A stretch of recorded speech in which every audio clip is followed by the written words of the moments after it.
Want to put together some leather armor? All right, let's do it.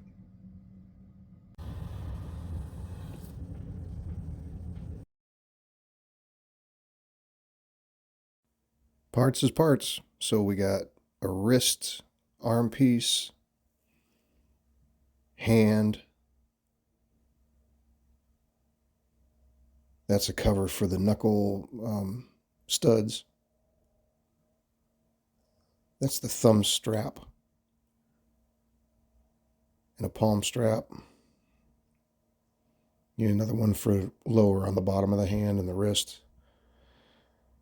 And then some scales go all the way up the arm. Those are reversed, so pay no attention to me. I'm just laying them out. And some straps for buckles. I punched some auxiliary holes on the side there, so if you wanted to use it as a lace up instead of a strap or add that in addition to, you sure can, but I wasn't finna do it. And some keepers.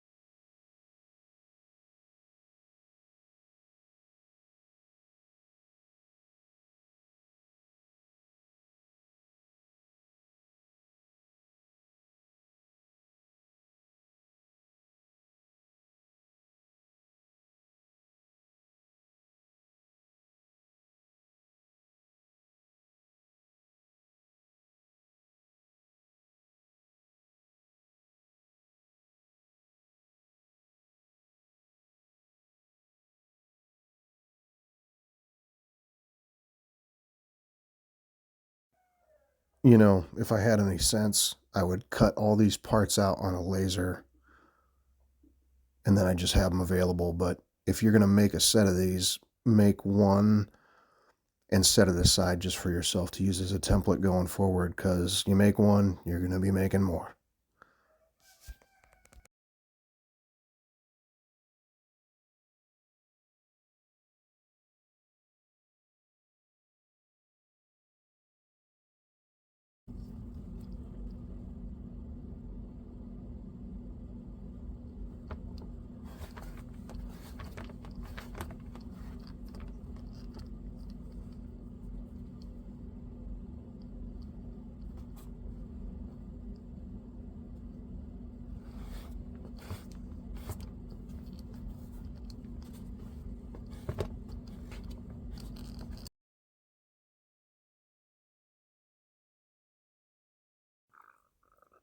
All right, these are slot holes for the studs.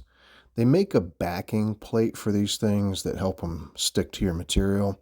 I'm not worried about pull through on these. They're just decorative. I don't really expect anybody's going to be out there knuckle busting people with these things, or I'd make sure I adhered them appropriately.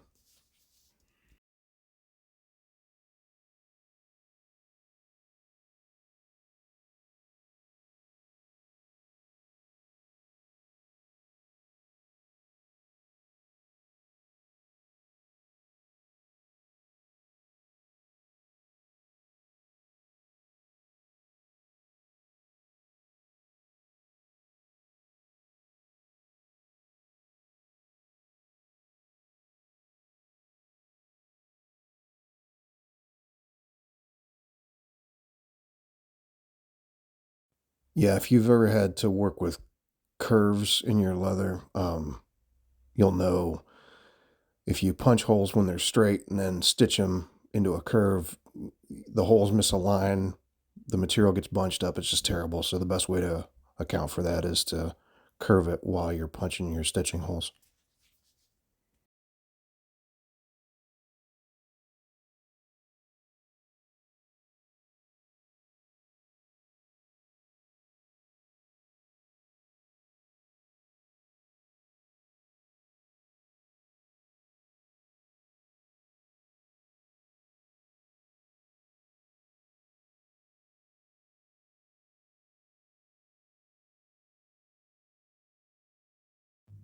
Yeah, so funny story about this. I said start at the end so that the overlap works out. Well, I didn't do that. I started at the front and then I got to the end and looked at it, I was like, what the heck? Thankfully, there's enough play in between the rounds and the points that I was able to pull them out and overlap them the other way.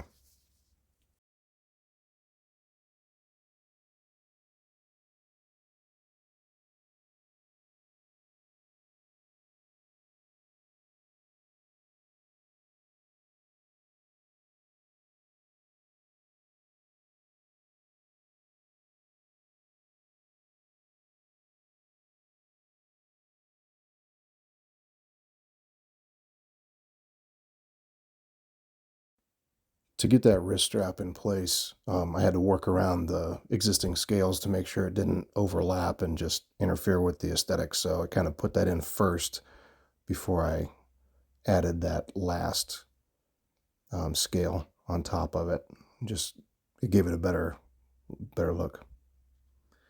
And then to work those corners where I'm overlapping that stuff, just use the corners of an anvil, or if you have one of the small discs, that makes life a little easier on you.